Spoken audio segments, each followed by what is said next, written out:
अल्हम्दुलिल्लाहि रब्बिल आलमीन वल आक़िबतु लिल मुत्तक़ीन वस्सलातु वस्सलामु अला सुल्तानिस सलातीन सय्यदिल अंबियाई वल मुरसलीन मुहम्मदिनिल मुख्तार वालिहिल अतहार व अस्हाबिहिल अख़ियार अम्मा बादु फ़अऊज़ु बिल्लाहि मिनश शैतानिर रजीम बिस्मिल्लाहिर्रहमानिर्रहीम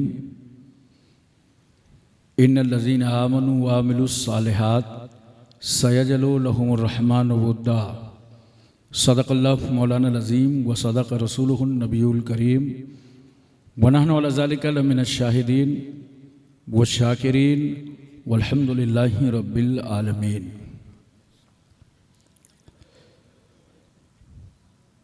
हाज़िरीन बज़्म, आइम्मा-ए किराम, बुज़ुर्गों, नौजवान साथियों, अज़ीज़ बच्चों, अस्सलामु अलैकुम व रहमतुल्लाहि व बरकातुहू। आयत करीमा की फ़ज़ीलतें और बरकतें हासिल करने से पहले आइए हम और आप इंतहाई मोहब्बत और अक़ीदत के साथ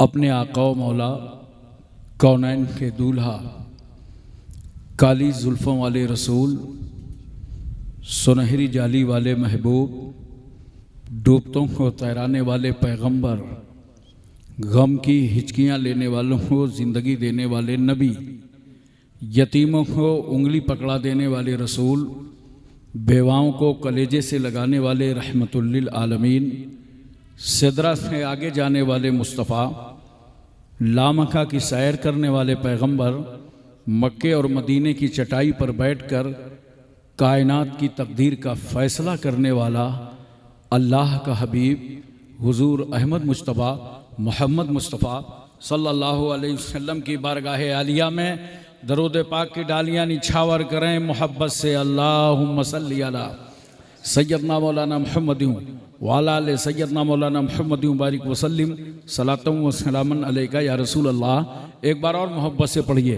अल्लाह रब्ब मुहम्मदिन सल्लल्लाहु अलैहि वसल्लम नहनु इबादु मुहम्मदिन सल्लल्लाहु अलैहि वसल्लम सलातम व सलामन अलैका या रसूल अल्लाह। एक बार पूरी तवज्जो मदीना तैयबा में और मोहब्बत से नबी और आले नबी की बारगाह में सल्लल्लाहु अलैहि नबील उम्मी वालैहि सल्लल्लाहु अलैहि वसल्लम सलातम व सलामन अलैका या रसूल अल्लाह। मोहतरम हज़रात, हमारे मुहिब्बे मोहतरम जनाब तौक़ीर भाई ने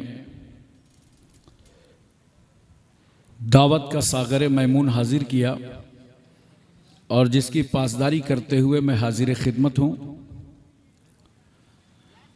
और आप सबको मालूम है आज की इस महफिल का जो उन्वान है वो यादगार 26 जनवरी है। आज 24 जनवरी है, इंशाअल्लाह परसों यौम जमहूरिया है।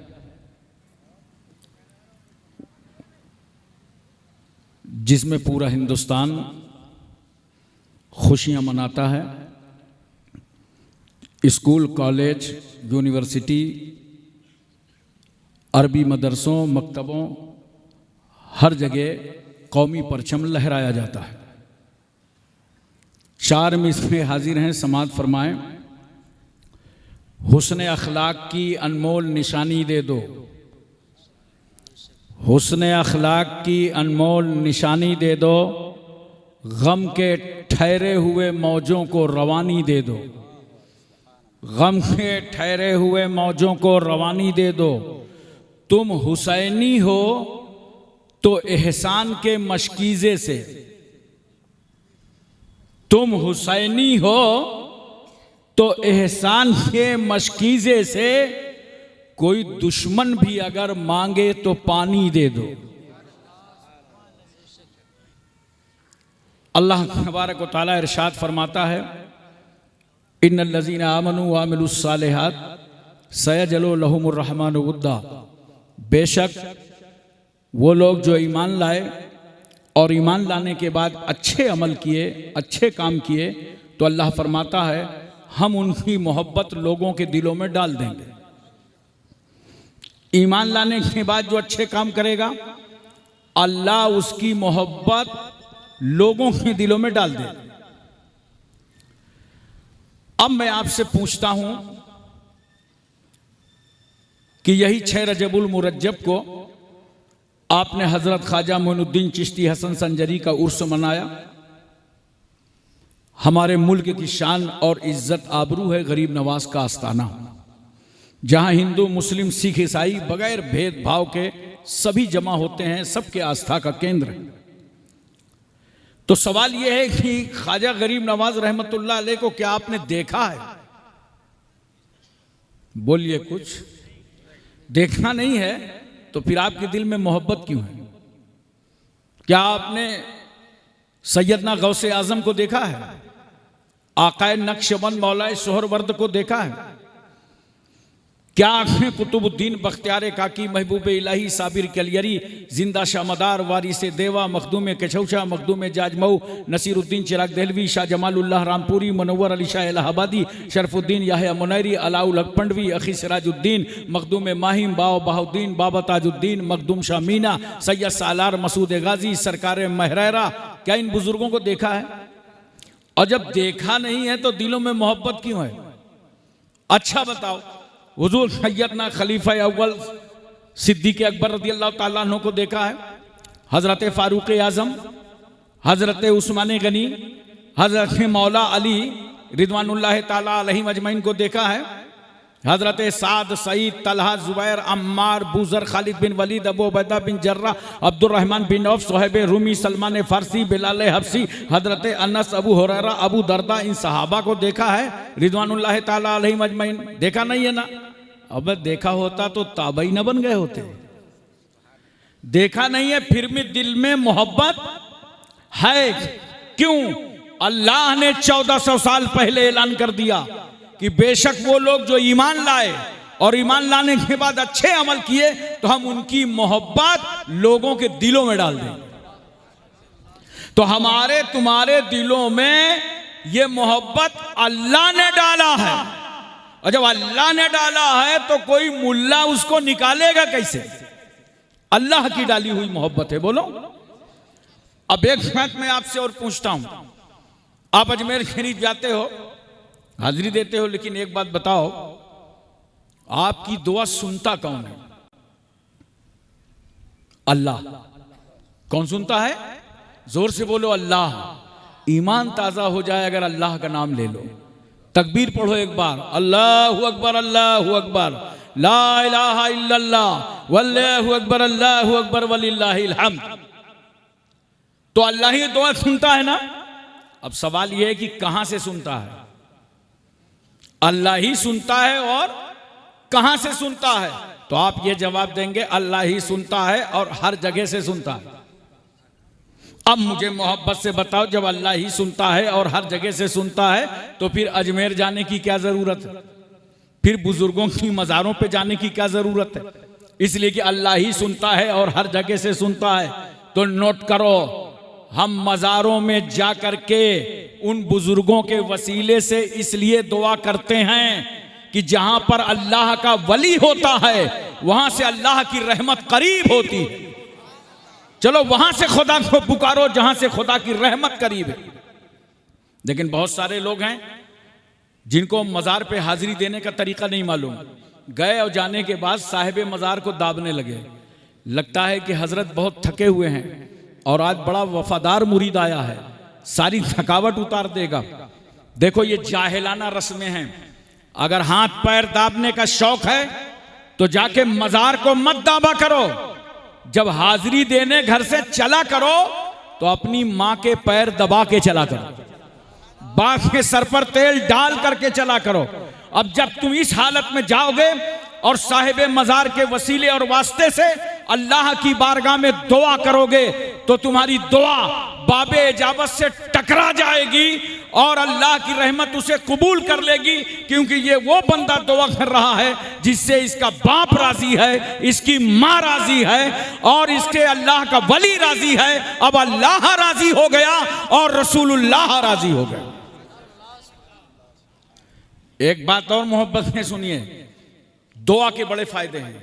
जहां जहां महफिलें हों, मजलिसें हों, वहां दुआ के लिए जरूर जाया करो, बड़े फायदे हैं। बहुत सारे लोग कहते हैं क्या बतावें, हर साल उर्स में जाते हैं, जुमा पढ़ने आते हैं, शबे बरात शबे कदर में दुआ करते हैं, रमज़ान में दुआ करते हैं, मगर हमारी दुआ कबूल नहीं हो रही। अब मैं आपको बताता हूं, ये गलत फहमी का शिकार मत होना। ये मत कहो दुआ कबूल नहीं हो रही, दुआ पूरी नहीं हो रही। सच्ची बात यह है तुम्हारी डिमांड पूरी नहीं हो रही। जो डिमांड रखा था ना, नौकरी मिल जाए, सर्विस मिल जाए, मकान मिल जाए, प्लाट मिल जाए, औलाद मिल जाए, वो डिमांड पूरी नहीं हुई तो आप क्या कहने लगे कि दुआ कबूल नहीं हुई। नहीं, डिमांड पूरी नहीं हुई। दुआ का बहुत बड़ा फायदा है, याद रखना।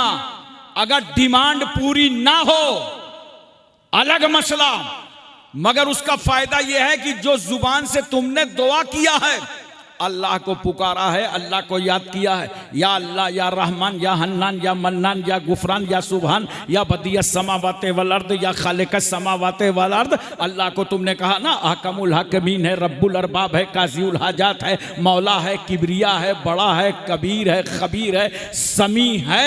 ए अल्लाह तू रज़्ज़ाक है, हम मरज़ूक, तू नासिर है, हम मंसूर, तू रहीम है, हम मरहूम। तो ए मौला तू कादिर है, हम मक़दूर, तू हाकिम है, हम महकूम, तू मसजूद है, हम साजिद, तू माबूद है, हम आबिद। अपने रब को जो पुकारते हैं इन जुमलों से ना, तो याद रखना मुमकिन है तुम्हारी डिमांड पूरी ना हो, मगर इस दुआ के सदके में अल्लाह तुम्हारे साथ होने वाले हादसे को टाल देगा। इंसान बड़ा जरी है, वो ये भी कह सकता है कि मेरे साथ तो कोई हादसा होने वाला नहीं था। तो याद रखना ये अल्लाह के इल्म में है कि हादसा होने वाला था या नहीं, मगर मैंने मान लिया आपकी बात, तो मुमकिन है कि डिमांड पूरी ना हो, हादसा ना टले। लेकिन सुनो, जो तुम अपने रब को याद करते हो और दुआ करते हो, ये जुमले जो निकलते हैं ना, मैदाने हश्र में अल्लाह तुम्हारी इस दुआ को तुम्हारे नामे आमाल में नेकियों का जखीरा बना देगा, नेकियां बढ़ा दी जाएंगी। तो उस वक्त बंदा कहेगा काश हमारी और दुआएं ना कबूल होती और आज सबका सिला हमें मैदाने हश्र में मिल गया होता। इसलिए दोस्तों, दुआओं का एहतमाम करो, दुआएं हर मुसीबत को टाल देती हैं। आज जुमा का दिन है, पूरे हिंदुस्तान के गली कूचे की बात करता हूं मैं, हर रियासत और हर शहर और हर कस्बे की बात करता हूं। जहां जहां जुमा अदा किया जाएगा, वहां वहां हिंदुस्तान में अमन व अमान की दुआएं की जाएंगी। बोलो, मुल्क की तरक्की की दुआएं की जाएंगी। जब एक मुल्क में इतनी दुआएं हो रही हों मुल्क की आफियत और अमन शांति और तरक्की के लिए, तो याद रखना वो मुल्क तरक्की भी करेगा, अमन अमान भी रहेगा।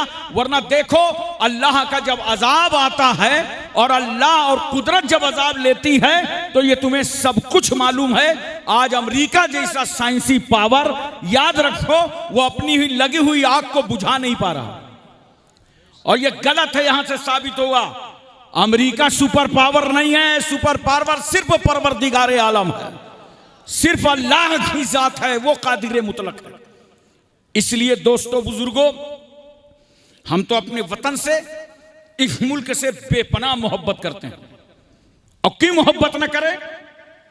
इसलिए कि अल्लाह ताला ने जब जन्नत में आदम अलैहिस्सलाम को उतारा तो वो हिंदुस्तान ही तशरीफ लाए। अरे जोर से बोलो सुभान अल्लाह।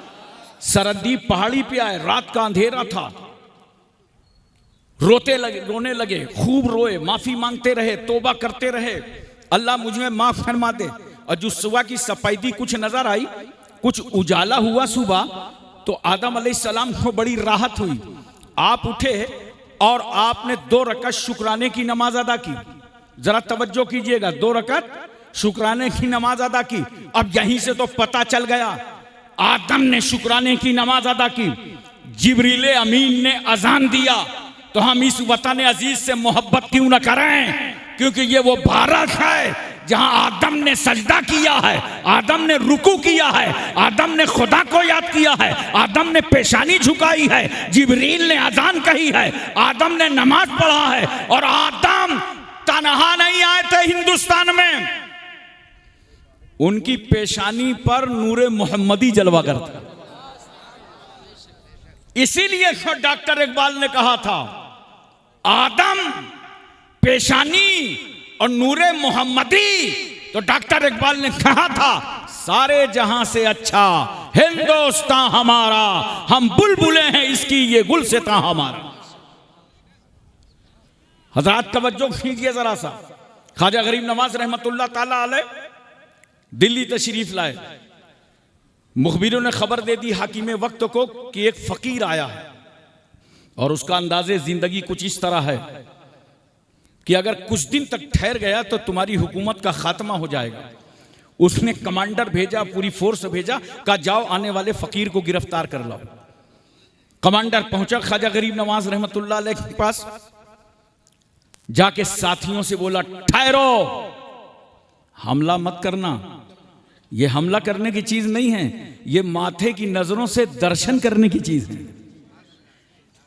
इनका उठना देखो, बैठना देखो, चलना देखो, चलते हैं तो निगाह नीची रहती है, खाते हैं तो दस्तरखान लगा रहता है। इनकी तहजीब देखो, तमद्दुन देखो, ये अपने कल्चर के नहीं है, ये हैं कौन? करीब जाकर के पूछा, बाबा आप कहां से आए हैं, आपका नाम क्या है? ख्वाजा गरीब नवाज फरमाते हैं, सुनो, मैं दीने मुस्तफा का मोइन हूं और मदीनतुर रसूल का मुसाफिर हूं। हजरात तवज्जो फरमाए जरा सा और समझने की कोशिश करें। ख्वाजा गरीब नवाज रहमतुल्लाह अलैह ने इंसानियत, मानवता, बशरियत, इखलास, अखलाक, भाईचारा, मसावात, अहिंसा का दर्स दिया इस मुल्क में।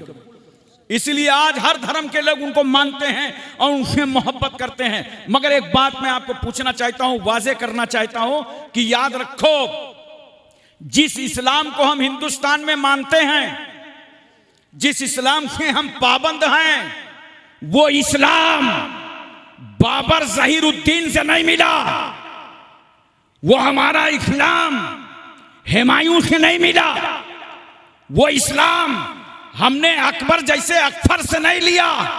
हमें जो इस्लाम दिया है इस मुल्क में, तो वो सूफियों ने दिया है, दुर्वेशों ने दिया है, वलियों ने दिया है, बुजुर्गों ने दिया। हजरात, आप तो बड़ी तकरीरें सुनते होंगे, दिल्ली जैसी मरकजी जगह में रहते हैं और बड़े जलसे होते रहते हैं, कौमी एकता के भी जलसे बहुत होते हैं, बोलो होते हैं ना। लेकिन आज मैं आपको कौमी एकता समझा दूं कि आखिर ये कौमी एकता है क्या। इसको समझने की जरूरत है कि कौमी एकता है क्या, बोलो, तवज्जो है ना। बहुत सारे लोग नहीं समझते इसको। वो कौमी एकता ये समझते हैं कि हिंदू जो है वो मस्जिद में जाके नमाज पढ़े और मौलवी साहब जो हैं वो मंदिर में जाकर के घंटा बजावें तो कौमी एकता हो जाएगी। नहीं, ये गलत फहमी है। अगर कोई ऐसा करता है तो समझ लो वो अपने धर्म ही का वफादार नहीं है, और जो अपने धर्म का वफादार नहीं हो सकता वो कभी मुल्क का वफादार नहीं हो सकता। कौमी एकता इसका नाम नहीं है। कौमी एकता इसका नाम है, सुनो, कि अगर हमारे मुल्क की दुश्मन ताकतें, चाहे वो चाइना हो, चाहे वो पाकिस्तान हो, चाहे वो अमेरिका उंगली टेढ़ी कर रहा हो, कोई भी मुल्क हो, अगर हमें आंखें दिखावे तो फिर हम उस वक्त खामोश न बैठें। हिंदू, मुस्लिम, सिख, ईसाई दोनों एकता बनाकर, चारों एकता बनाकर, चारों की एकता तय करके हम पाकिस्तान की सरहद पर खड़े हो जाएं और कह दें कि अगर हिंदुस्तान की तरफ कोई हाथ उठाएगा तो ऐसे हाथ हम तोड़ डालेंगे। हम चाइना की सरहदों में घुस करके हिंदू, मुस्लिम, सिख, ईसाई जाकर के बता दें कि अगर हमारी सरहदों में चाइना घुसने की नापाक कोशिश करेगा तो हम ऐसे पैर काट डालेंगे। ये कौमी एकता है, याद रखिएगा। और इस एकता को हमेशा जिंदा रखना, अपने वतन की हिफाजत के लिए, सरहदों की हिफाजत के लिए। इसीलिए तो लोग कहते हैं हिंदुस्तान में अनेकता में एकता है, अनेकता में एकता है। देखो कितने मजहब यहां हैं हिंदुस्तान में, कितनी बोलियां हैं, कितना कल्चर है, मालूम है आपको? कितने सूबे हैं? यूपी, एमपी, तमिलनाडु, कर्नाटक, हिमाचल, हरियाणा, पंजाब, कश्मीर, उत्तराखंड, छत्तीसगढ़, सौराष्ट्र, गुजरात, महाराष्ट्र, और हर जगह चले जाओ वहां का अखबार उनकी जुबान में निकल रहा है, ग्रामर उनकी जुबान में पढ़ाया जा रहा है, लिबास उनकी तरह है, खान पीन उनका अलग है, बोली भाषा उनकी अलग है। हम तो ऐसे हिंदुस्तान में रहते हैं कि बगैर पासपोर्ट वीजा के कम से कम 30 मुल्कों का मजा आता है। बोलो, कहीं चले जाओ। लेकिन मैं आपसे एक बात पूछना चाहता हूं, यही अनेकता में एकता है कि किसी भी सूबे जाओ, लेकिन हर आदमी अपने धर्म से, अपनी पहचान से, अपने कल्चर से पहचाना जा रहा, अपनी शनाख्त बरकरार रखे हुए है, लेकिन मुल्क के नाम पर वो एक प्लेटफार्म पर नजर आ रहा, वो एक मकाम पर मुत्तहिद और इत्तेहाद के साथ खड़ा नजर आ रहा। आप देखते हैं, हम लोग परसों झंडा फहराएंगे और तमाम मदारिस में फहराया जाएगा, आप भी फहराएंगे झंडा। मैं आपको एक बात बताऊं, ये झंडे में देख रहे हैं जो 3 रंग है ना, इसका डिजाइन किसने किया है? सुरैया तैयब ने किया है। और कितने हिसाब से डिजाइन है, एक सुर्ख रंग है, एक हरा रंग है, एक सफेद रंग है। सुर्ख रंग जो है वो हिंदू भाइयों का है, हरा रंग जो है मुस्लिम भाइयों का है, सफेद रंग जो है वो ईसाई भाइयों का है। मैं जबलपुर में तकरीर कर रहा था, एक सरदार जी खड़े हो गए और कहा, हजरत हमारा रंग किधर गया? तो मैंने कहा, भाई झंडा में जो डंडा लगा है वो बाबा फरीदुद्दीन का है, वो बाबा फरीदुद्दीन का झंडा में डंडा लगा हुआ है। तो आप जरा से देखिए, और उस कौमी निशान से हम कितनी मोहब्बत करते हैं। आपने कभी अंदाजा लगाया?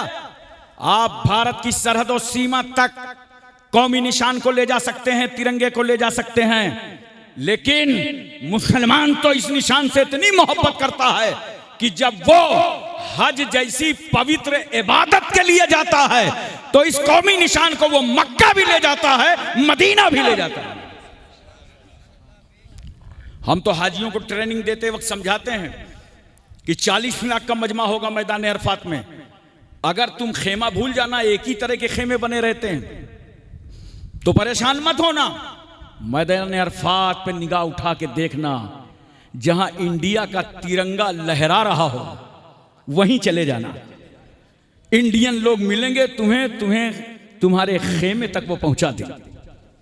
पूरी तवज्जो है ना? हम इतनी मोहब्बत इस तिरंगे से करते हैं। हमारी जो कुर्बानियां हैं, अल्हम्दुलिल्लाह, मौलाना हसरत मुहानी को कौन नहीं जानता? ये हमारे कानपुर के बाजू के मुहान के रहने वाले थे। इन्होंने ने नारा दिया था, इनकलाब जिंदाबाद, और इसी नारे को मुजाहिदीन आजादी, मुसलमान, हिंदू, सिख, ईसाई सब ने अपनाया, तो पूरी कौम के अंदर एक जोश पैदा हो गया।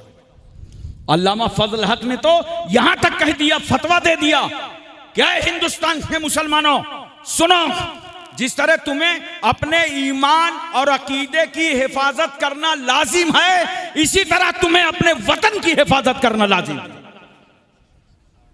तो उनको सजा दे दी गई फजल हक खैराबादी को अंडमान जजीरे में। तो वहां उन्होंने अंग्रेजों से कहा था, मुझे कलम दे दो और कागज दे दो, मैं अपने वतन हिंदुस्तान की तारीख लिखना चाहता हूं। तो अंग्रेजों ने कहा था, अल्लामा साहब ये गेस्ट हाउस नहीं है, दावत खाने नहीं आए हैं कि आपका कलम और कागज का एहतमाम किया जाएगा। उस वक्त अल्लामा फजल खैराबादी ने कहा था, तुम मेरे जोश और जज्बे को नहीं रोक सकते, हम इस मुल्क को आजाद करा के मानेंगे। फजल खैराबादी ने कोयला को कलम बना लिया और कपड़े को कागज बना डाला और अस्सौरतुल हिंदिया नामी पूरी एक किताब लिख डाली। जब उनके घर के लोग उनसे मिलने गए तो याद रखना, उस दिन अल्लामा फजल खैराबादी का जनाजा अंडमान जजीरे से निकल रहा था। घर वालों ने पूछा, ये कौन है? तो उन्होंने कहा, तुम्हारा बेटा है, आज अपने वतन पर कुर्बान हो गया। तो उन्होंने अपने बहते आंसू रोके थे कि बेटा मरता है तो मरने के बाद 2.5 गज जमीन लेता है, और आज ऐसा बेटा मरा है वतन पर कि पूरे मुल्क को जालिमों से आजाद करा दे। मुफ्ती इनायत अहमद साहब काकोरवी जब काले पानी की सजा काट के आ रहे थे तो उनके हाथ में 2 किताबें थी। एक का नाम तवारीख हबीब इलाह था, एक का नाम इल्मुस्सेगा था। गोया उन्होंने कैद खाने को शिक्षा घर बना डाला था। आज ये दोनों किताबें पूछिए बरकाती साहब से, इन उलमा से, ये दोनों किताबें अरबी मदरसों में दाखिले निसाब हैं। इल्मुस्सेगा और तवारीख हबीब इलाह मुजाहिदीन आज़ादी की लिखी किताबें पढ़ाई जा रही हैं। कौन नहीं जानता मौलाना सैयद काफी मुरादाबादी को? जब मुरादाबाद के चौराहे में अंग्रेजों ने फांसी के फंदे पर लटकाया था तो उस वक्त आला हजरत फाजिल बरेलवी ने बरेली से कहा था, आए लोगों, सैयद साहब की रगों में पहले ही से खूने हाशमी मौजजन था, लो वतन पर कुर्बान हो गया। मौलाना लियाकत इलाहाबादी, मुफ्ती सदरुद्दीन आजुर्दा, मौलाना फैजुर रसूल बदायूनी, ये हजारों उलमा की तादाद है जिन्होंने इस मुल्क के लिए कुर्बानी दी है। इसलिए हम कहते हैं कि इस मुल्क के रख रखाव में हम कोई किराएदार नहीं हैं, हम हिस्सेदार हैं, हम हकदार हैं, हम जमींदार हैं। एक बात तवज्जो और चाहता हूं, इन अंग्रेजों ने फांसी के फंदे पर लटका दिया।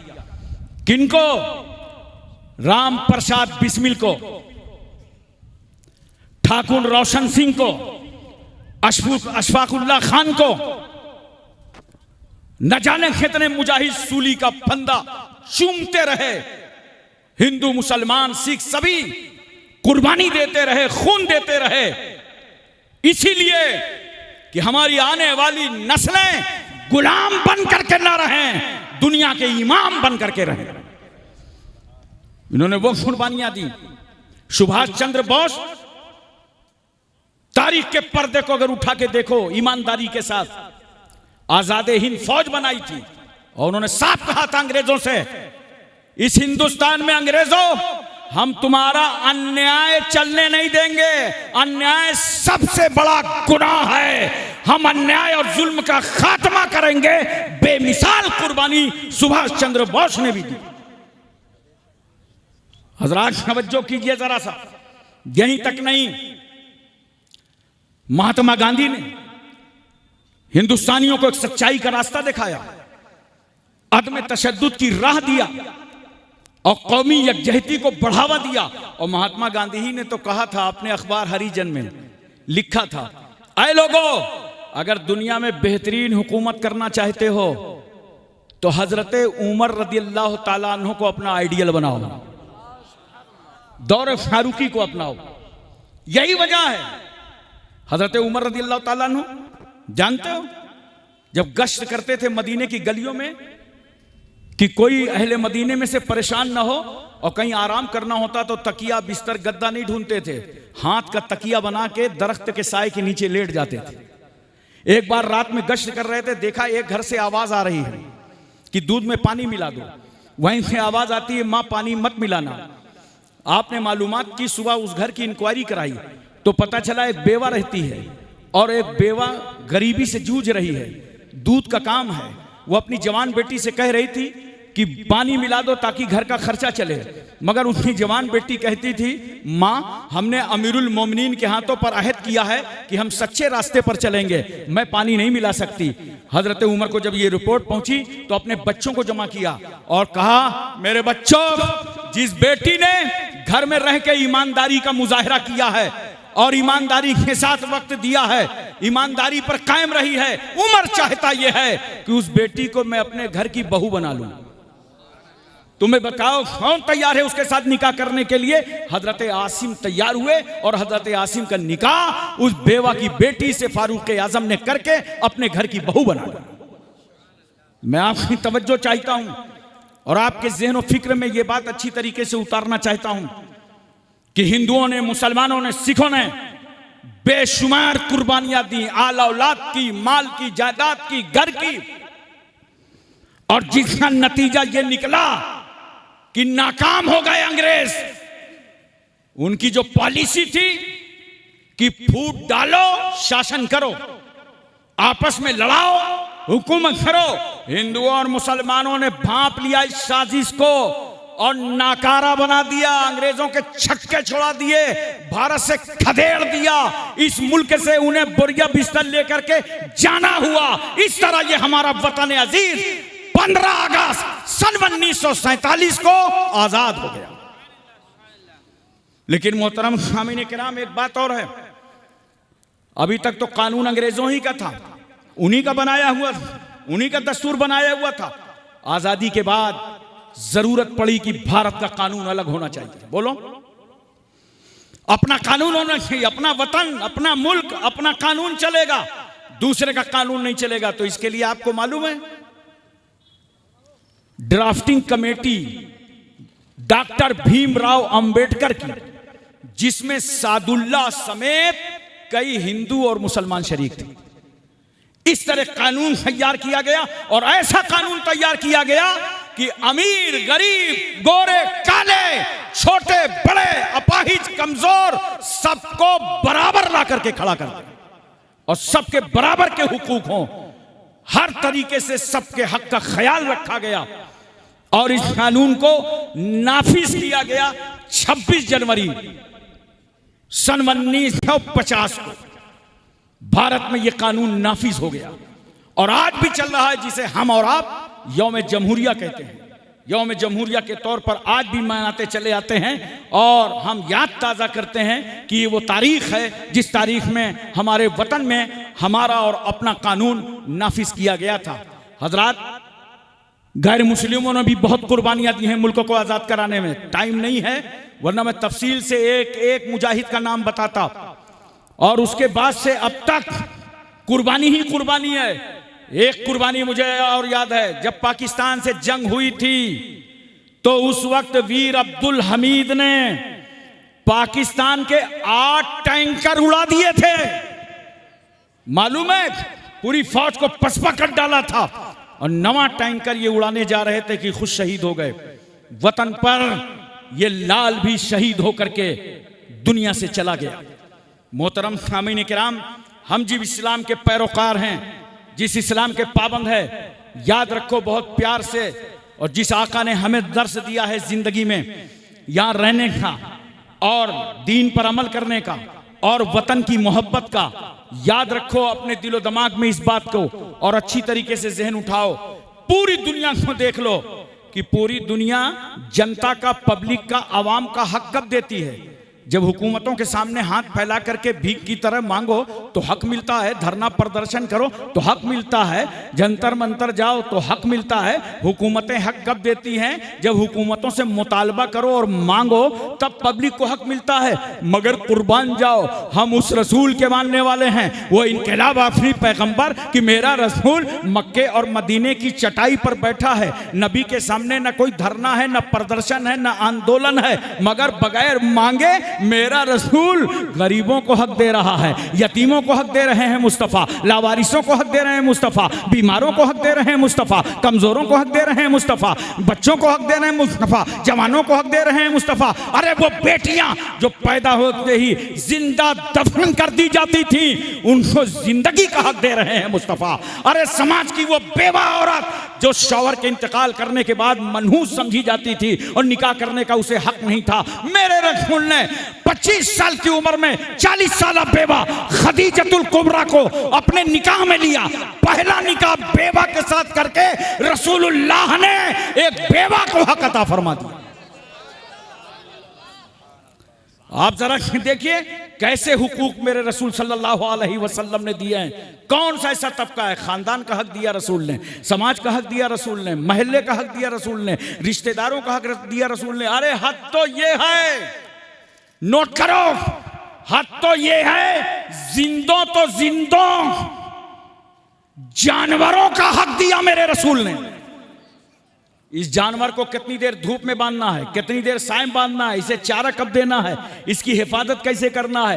अब जिंदा तो जिंदा रसूलुल्लाह ने मुर्दों को हक अता कर दिया। देखो जरा सा, अगर किसी का इंतकाल हो जाए, बोलो मरना है कि नहीं मरना? एक दिन मरना है ना। याद रखना, हमारी तुम्हारी लाश आंगन पे रखी होगी, समाज सो रहा होगा, खानदान बेचैन और बेकरार होगा। और इसलिए मैं अक्सर कहता हूं गुरूर और घमंड छोड़ दो, बस अल्लाह ही है, सब उसके कब्जे और कुदरत में है। घमंड गुरूर सब दिमाग से निकाल दो, चाहे जितने बड़े तुम आदमी बन जाओ। याद रखना, जब तुम आंगन में पड़े होगे, रूह निकल जाएगी, उसी दिन तुम्हारा नाम बदल जाएगा। आने वाला आएगा, कोई नहीं कहेगा अब्दुल्ला कहां है, अब्दुल रहमान कहां है, वो कहेगा मिट्टी कहां है, मैयत कहां है, जनाजा कहां है। क्या समझा था आपने? और जब नहलाने के लिए चारपाई लाई जाएगी तुमको बैठने और रखने के लिए, और पटरा ला जाएगा नहलाने के लिए, तो जानते हो वो भी कहां से? मस्जिद से। चंदे वाली चारपाई में नहलाने के बाद उठा के रखे जाओगे। ये गुरूर घमंड निकाल दो, तकब्बुर दिलो दिमाग से अपने बड़कपन का। बड़ा अल्लाह ही है, बोलो बड़ा अल्लाह ही है। अब मैं आपसे बताना ये चाहता हूं, नहलाने का इंतजाम करने लगे, कहा कपड़े उतारो। एक साहब ने देखा कपड़े टाइट हैं, दूसरे साहब ने कहा खोलना मत वरना मुर्दे को झटका लग जाएगा, कैंची ले लो काट दो। बताओ मोहब्बत के साथ, जो इस्लाम मुर्दे को इतना हक दे रहा हो कि मरने के बाद इसे झटका ना लगने पावे, मुर्दे का हक दे रहा हो कि मरने के बाद मुर्दे को झटका ना लगे। अरे जो इस्लाम मुर्दे को तकलीफ देने की इजाजत नहीं देता, वो इस्लाम किसी जिंदा को तकलीफ देने की क्या इजाजत दे? इस्लाम रहमतों का मजहब है, इस्लाम बरकतों का मजहब है, इस्लाम इंसानियत का मजहब है, इस्लाम मानवता का मजहब है, इस्लाम बशरियत का मजहब है, इस्लाम इखलास का मजहब है, इस्लाम अखलाक का मजहब है, इस्लाम भाईचारा का मजहब है, इस्लाम मसावात का मजहब है।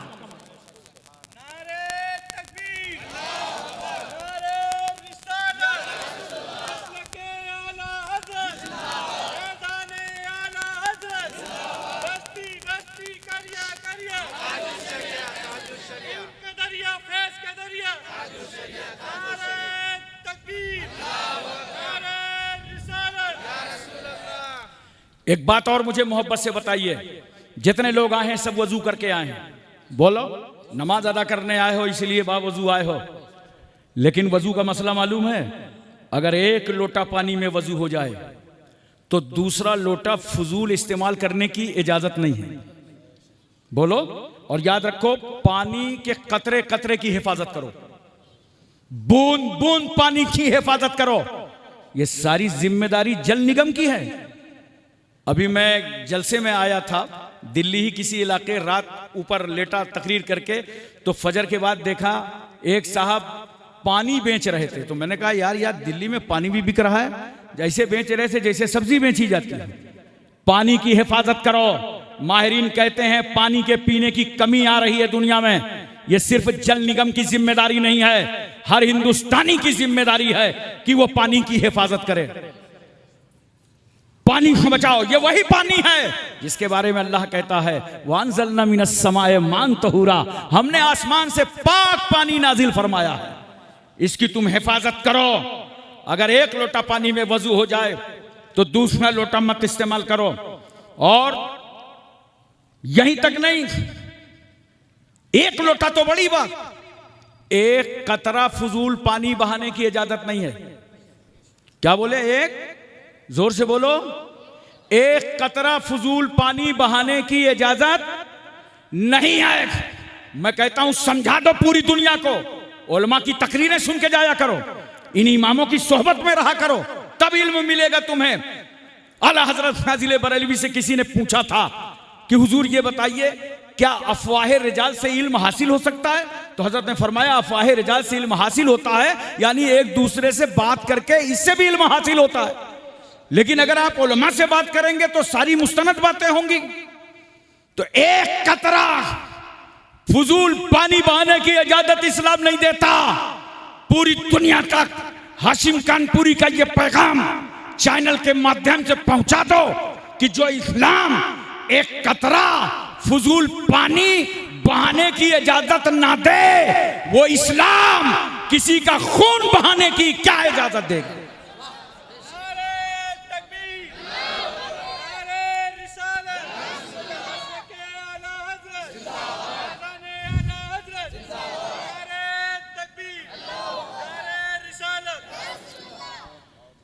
एक बात मैं और अर्ज करना चाहता हूं और आपके दिलो दिमाग में अच्छी तरीके से उतारना चाहता हूं।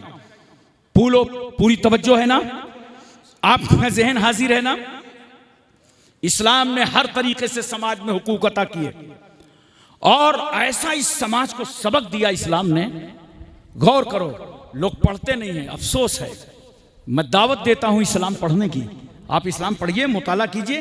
देखो कुरान क्या कहता है, वह अहल्लुल्लाहुल बया व हर्रमर रिबा, अहल्लुल्लाहुल बया व हर्रमर रिबा। अल्लाह ताला ने बै को हलाल फरमाया है और रिबा को हराम कर दिया। बै क्या? तिजारत। तिजारत बहुत अच्छी चीज है, बड़ी बरकत की चीजें हैं। तिजारत सहाबा ने की है, ताबई ने की है। तिजारत करो, खुद बाल बच्चों को खुश रखो और अपने वतन की खिदमत करते रहो। रिबा हराम है, सूद हराम है। ये सूद हराम क्यों है? जरा तवज्जो कीजिएगा। सूद इसलिए हराम कर दिया गया, मिसाल के तौर पर कोई आदमी आपसे परेशान होकर 10,000 रुपए ले जाए, तो आपने कहा भाई 10,000 तो ले जा रहे उधार, इसका वापसी क्या चलेगा? तो आपने कहा यार 500 महीने ले लेना, तो साल का कितना बनेगा? 6,000। और रकम उसकी सेफ है 10,000। 6,000 आपने सूद में दे दिया। अब मैं आपसे पूछता हूं, बड़ी बड़ी रातें आएंगी, उर्स में जाओगे, अपने मुर्शिद खाने में जाओगे, बरेली शरीफ जाओगे, कछौचा शरीफ जाओगे, महरेरा शरीफ जाओगे, महरौली शरीफ जाओगे, अजमेर शरीफ जाओगे, दुआएं करोगे, अपने मुर्शिद से दुआ कराओगे। जुमा में अभी दुआ करोगे हर एक के लिए, या अल्लाह मुल्क में अमन अमान पैदा फरमा, खुशहाली पैदा फरमा, मौला हमारा रिज़्क़ हलाल अता फरमा, रोज़ी को कुशादा फरमा, आल औलाद को हिदायत अता फरमा। दुआ करोगे ना, सबके लिए करोगे। लेकिन जब कभी ख्याल ये आएगा कि यार वो एक आदमी 10,000 रुपए सूद में ले गया था, बड़ा परेशान था, दिल में आएगा इतना परेशान, लाओ उसके लिए भी दुआ कर लें। कभी तुम्हारी जुबान नहीं खुलेगी, कभी उसके लिए आप दुआ नहीं करोगे और दिल ही दिल में सोचोगे या अल्लाह कस्टमर अच्छा है, अगर 2-4 ऐसे और मिल जाते तो बढ़िया महीने का काम चलता। तो अपने भाई के लिए दुआ नहीं करोगे ना, क्योंकि उससे तुमने सूद ले रखा है, सूद का पैसा लेते हो। और जब एक भाई दूसरे भाई के लिए दुआ न करे तो समझ लेना कि आप खैर खाही का जज्बा दुनिया में बाकी नहीं रहेगा। इंसानियत खत्म हो जाएगी, मानवता खत्म हो जाएगी अगर एक भाई के उठे हाथ अपने भाई के हक में नहीं उठते तो। इसलिए अल्लाह ने सूद को हराम फरमाया। अब एक बात तो बड़ी अहम है जो मैं अर्ज करना चाहता हूं, वो बहुत गौर से सुनिए। सूद लेना किससे हराम है? बोलो, याद रखना, नोट कर लो। अल्लाह ने मुतलक सूद को हराम किया है। जिस तरह मुसलमान से सूद लेना हराम है, उसी तरीके से गैर मुस्लिम से सूद लेना हराम है। यह है इस्लाम। गैर मुस्लिम से भी आपको सूद लेने की इजाजत नहीं है, उससे भी लेना हराम है। बहरहाल वक्त हो रहा है, चलिए खैर कोई बात नहीं है, लेकिन मेरी वजह से आप टाइम मत बढ़ाइएगा। कभी इंशाअल्लाह 10 मिनट टाइम है। चलिए दरूद शरीफ पढ़ लीजिए। सल्लल्लाहु अला नबील उम्मी वालैहि सल्लल्लाहु अलैहि वसल्लम, सलातुम व सलामन अलैका या रसूल अल्लाह, या हबीब अल्लाह, या नबी अल्लाह। इस्लाम ने पूरे माशरे को पाक करने का इरादा किया और ऐसा कानून, अगर सूद के लेन देन में आज मुसलमान परेशान है तो गैर मुस्लिम भी परेशान है। देखो, अब एक बात बताओ जरा सा, देखो ये शराब, ये जुआ, जिस तरह मुसलमान परेशान है इसी तरह गैर मुस्लिम भी परेशान है। वो भी अच्छा नहीं समझता। हमारे मजहब में तो इसको हरामी करार दे दिया गया। कुरान कहता है यसअलूनका अनिल खम्र वल मैसिर, प्यारे रसूल ये आपसे सवाल करते हैं शराब और जुआ के बारे में। कुल फीहिमा इस्मुन कबीर, प्यारे मुस्तफ़ा आप कहिए ये दोनों बहुत बड़े गुनाह हैं। तो जाहिर सी बात है जुआ खेलना गुनाह है ना। लेकिन जुआ तो अब इतना आसान हो गया, पहले तो लोग झाड़ियों में जाके क्लब में जाकर के इत्मीनान से ताश के पत्तों में खेलते थे। अब तो क्रिकेट चलता रहता है, कहीं T20 चल रहा है, कहीं वनडे चल रहा है, कहीं इंटरनेशनल टीमें आई हुई हैं, कहीं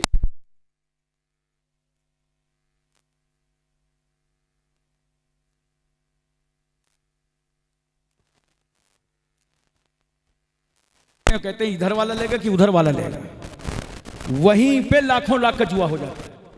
इस जुए को इस्लाम ने हराम करार दिया है। बोलो, हराम करार दिया, इससे बाज आओ। मैं जा रहा था ग्वालियर और शंकरपुर मुझे जाना था। रास्ते में 4 नौजवान बच्चे सामने ट्रेन के बैठ गए। बैठने के बाद मैंने देखा कि उन्होंने निकाला रुमाल और डाल लिया और इतनी मोटी गड्डी निकाली, फटाफट फटफट और बांटा, और 10 मिनट के बाद 10-10 रुपया निकाला, 40 रुपये एक ने समेट के रख लिया। अरे मैंने कहा इतना इजी बिजनेस, अब तो इतनी जल्दी पैसा रसीद काटने भी नहीं आता है, लोग उधार कटवा लेते हैं। मैं उनको देखता रहा, देखते देखते जब ग्वालियर करीब आया तो मैंने कहा बेटा मुझे शंकरगढ़ जाना है, तो उसका एड्रेस क्या होगा? तो एक बच्चे ने पूछा क्या आप जलसे में जा रहे हैं क्या? हमने कहा हाँ हम जलसे ही में जा रहे हैं। कहा जलसा तो हम ही लोग करा रहे हैं। मैंने कहा क्यों, तुम मुसलमान हो क्या? कहा अरे आपने मुसलमान नहीं जाना? पक्का मुसलमान, अब्बा मुसलमान, अम्मा मुसलमान, हम खानदानी मुसलमान, आपने हमको मुसलमान नहीं समझता? मैंने बड़े प्यार से कहा मैंने बेटा मैं तुझे कैसे मुसलमान समझता, तू जुआ खेल रहा था। एक मुसलमान जुआ खेलेगा? तो जुआ खेल रहा था, मैं कैसे समझता तू मुसलमान है? तू जब पानी पीने के वक्त का आया तो खड़े खड़े पानी पी रहा था, मैं कैसे समझता कि तू मुसलमान है? इस्तिंजा, तू खड़े खड़े पेशाब कर रहा था। हर नौजवान कपड़े इस वक्त पहन रहा है, कम से कम 50-50 ग्राम पेशाब अपने साथ में रखता है पैंट में। अल्लाह के रसूल फरमाते हैं इस्तंज़िहु अनिल बौल फ़इन्नहु आम्मतु अज़ाबिल क़ब्र मिन्हु, आए लोगों बचो पेशाब की छींटों से, आम तौर से अज़ाबे क़ब्र इसी से होता है, बचाओ। कपड़े ऐसे पहनो जिसमें तहारत में आसानी हो, कपड़े ऐसे पहनो जिसमें तुम्हें इबादत में आसानी हो, ऐसा लिबास पहनो। मैंने कहा भाई मैं तुझे कैसे मुसलमान समझता, तू गालियां दे रहा है, बात बात पर गालियां बक रहा है। एक ने कहा बड़ा जिद्दी मौलवी है, मानेगा नहीं। चले गए, मैं पहुंच गया अपनी क़यामगाह। थोड़ी देर के बाद 4-5 लड़के सफेद कुर्ता पैजामा पहन के, जालीदार टोपी लगा के और मजमुआ अतर लगा वगा के आए मेरे रूम में। कहा हजरत अस्सलाम वालेकुम। मैंने कहा वालेकुम अस्सलाम, खैरियत? कहा अल्लाह का करम, सब पहचाना आपने? मैंने कहा नहीं भाई मैं आपको नहीं जानता हूं। अरे कहा वही मुसलमान हैं जो ट्रेन में मिले थे, आप हमें मुसलमान नहीं मान रहे थे? तो उनको मैंने बड़े प्यार से समझाया था बेटा इस्लाम तारुफ कराने की चीज नहीं है कि तुम लोगों से बताते रहो मैं मुसलमान हूं, मैं मुसलमान हूं, मैं मुसलमान हूं। तारुफ कराने की चीज नहीं है, इस्लाम अपनी जात में दिखाने की चीज है, अपनी जात में दिखाने की चीज है इस्लाम, तारुफ कराने की चीज नहीं है। अपनी जात में दिखाओ। अगर तुम रास्ते से निकल रहे हो और कोई पत्थर पड़ा हो रोड में, उस पत्थर को उठा के किनारे कर दो, ये शान है मुसलमान की। किसी का एक्सीडेंट हो जाए और वो एक्सीडेंट से तड़प रहा हो, उसे उठाओ, हॉस्पिटल ले जाओ, उसके इलाज का इंतजाम कराओ। अगर वो गरीब आदमी है तो पैसे का इंतजाम कराओ, ये शान है मुसलमान की। अगर किसी की बहन बेटी अकेली रास्ते में जा रही हो, उसकी पूरी हिफाजत करो, तुम उसकी निगरानी करो, ये शान है इस्लाम की। मुझे इस पैन का वो चौराहा याद आ गया कि एक पादरी वहां से गुजर रहा था। उस पादरी ने देखा कि बीच चौराहे पर मेला लगा हुआ है। लोगों ने पूछा लोगों से कि भाई ये भीड़ क्यों लगी है? तो कहा भीड़ इसलिए लगी, यहां से एक 80 साल का आदमी गुजर रहा था और वो बीच रास्ते में एक पत्थर पड़ा था, वो पत्थर पे टकरा गया। कमजोरी इतनी थी कि बर्दाश्त न कर सका, गशी तारी हुई और वो तो मर गया। पादरी ने कहा पत्थर से टकरा के मर गया, अफसोस सद अफसोस, चलो मुझे भी हादसाती मौत दिखा दो। जब हादसे की मौत होती है तो बड़ा मेला लग जाता है। पादरी जब उस लाश पर पहुंचा, सुनो, और खड़ा हुआ लाश के सामने, तो पादरी की आंख में आंसू आ गए, गुजारो कतार रोने लगा। लोगों ने कहा क्यों रोते हो, क्या रिश्तेदार है? कहा नहीं रिश्तेदार नहीं है, रो इसलिए रहा हूं, ए 80 साल के कमजोर इंसान, तू पत्थर से टकरा के मर गया। लगता ऐसा है कि इस रास्ते से कोई मुसलमान नहीं गुजरा, लोगों ने पूछा कि क्यों मुसलमान गुजरता तो क्या मलकुल मौत का रास्ता रोक लेता? क्या मलकुल मौत का रास्ता तो ना रोकता, लेकिन एक सच्चा मुसलमान यहां से गुजरा होता तो ये पत्थर बीच रास्ते में ना पड़ा होता, मुसलमान निकला होता तो इसे उठा के वो किनारे कर देता। ये तालीम इस्लाम तुम्हें देता है, ये सबक इस्लाम तुम्हें सिखाता है। और एक बात पैगाम के तौर पर मैं अर्ज करूंगा आपसे, और मैं उम्मीद करूंगा कि आप मेरे इस पैगाम को जरूर कबूल फरमाएंगे। इल्म हासिल करो। याद रखना, रोटी कपड़ा मकान इसका शौक कम कर दो, पढ़ाई का शौक बढ़ा दो। हम लोग छोटे छोटे थे तो मोहल्ले वाले कहते थे, अरे पढ़े लिखे से क्या होगा, नौकरी तो मिलेगी नहीं। ये जो गोबर में भरा है ना, इसको हटा दो। किसको मालूम था हिंदुस्तान में कि सरकारी नौकरी के अलावा प्राइवेट कंपनियां इतना काम करेंगी मुल्क के लिए कि आज कोई नौजवान अगर प्राइवेट इल्म हासिल कर ले तो वो 25-30 हजार का मोहताज नहीं है, वो नौकरी कर सकता है। तो ये दिमाग में भर दिया था लोगों ने कि पढ़ने से क्या होगा। अरे नौकरी कितने करेंगे सरकारी? 140 करोड़ का मुल्क है और सरकारी नौकरियां कितनी आपको मालूम है? तकरीबन मेरे तखमीने के मुताबिक 6 करोड़। तो क्या पूरा हिंदुस्तान नौकरी ही करेगा? नहीं, इल्म नौकरी के लिए नहीं पढ़ा जाता, याद रखना। वरना अगर नौकरी न मिली तो वही बच्चे हादसे का शिकार हो जाते हैं। क्या समझे? वो हादसे का शिकार हो जाते हैं, पैसा खर्च किया, ये किया, और नौकरी नहीं मिली तो वो खुदकशी कर लेते हैं, वो हादसे का शिकार हो जाते हैं। तो इस नियत से मत पढ़ो, इस नियत से पढ़ो, इल्म रोशनी है, जहालत अंधेरा। हमें जहालत के अंधेरों से निकल के रोशनी में आना है, और जब तुम रोशनी में आओगे तो फिर तुम्हें नौकरी भी मिलेगी, बिजनेस भी होगा, सर्विस भी होगी, तिजारत भी होगी। इल्म की रोशनी में तुम एक कामयाब इंसान बन सकते हो। लेकिन मेरे एक जुमला नोट कर लीजिए, और वो जुमला है जिसको मैंने साउथ अफ्रीका में भी कहा था, इतना पढ़ो, बेवकूफ मत बनाया करो। ये हमारे जितने मुस्लिम बच्चे जानते हो, high school fail, inter fail, आ गए माँ के पास रोने लगे। माँ ने पूछा क्या हुआ?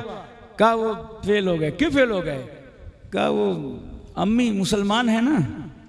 अबे ये भेदभाव फैला रहा है, जालिम कहीं का झूठ बोल रहा है। वहां तेरा नाम इंटर में और हाई स्कूल में नाम ही नहीं था, तेरा तो रूल नंबर था। क्यों वर्गला रहा है माँ बाप को? यह क्यों नहीं कहता कि मैंने मेहनत से पढ़ाई नहीं की? तो दोस्तों और बुजुर्गों सुनो, पढ़ो, इतना पढ़ो, इतना पढ़ो कि अपने वतन की जरूरत बन जाओ,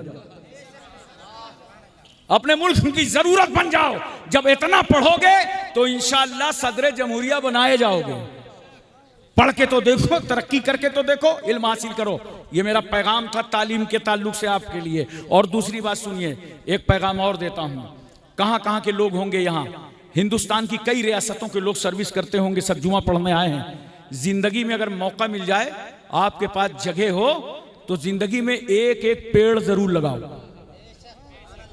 बोलो, एक एक पेड़ जिंदगी में जरूर लगाओ। देखो, पेड़ लगाना इस्लाम के अंदर क्या है? यहां तो हिंदुस्तान वाले समझते हैं कि सब वन विभाग की जिम्मेदारी है, वही पेड़ लगावे, वही पानी डाले। नहीं, सुनो, इस्लाम की रोशनी से पेड़ लगाना सदक़े जारिया है। अगर तुम पेड़ लगा के दुनिया में चले जाओगे, इस पेड़ के साए में कोई बैठेगा तो तुम्हें कब्र में पूरा सवाब मिलता रहेगा। नारे तकबीर, नारे तकबीर, नारे रिसालत, मसलक आला हजरत। और अगर इस दरख्त से के फल कोई खाएगा तब भी तुम्हें कब्र में सवाब मिलता रहेगा। प्रदूषण को दूर करने का बेहतरीन रास्ता है कि पेड़ पौधे खूब लगाए जाएं। इतना लगाओ, इतना लगाओ, इतने पौधे लगाओ इस मुल्क में कि पूरे मुल्क को गुंबदे खजरा के रंग से हरा भरा कर दो। वाखिर दावाना अनिल हम्दुलिल्लाहि रब्बिल आलमीन। अस्सलामु अलैकुम।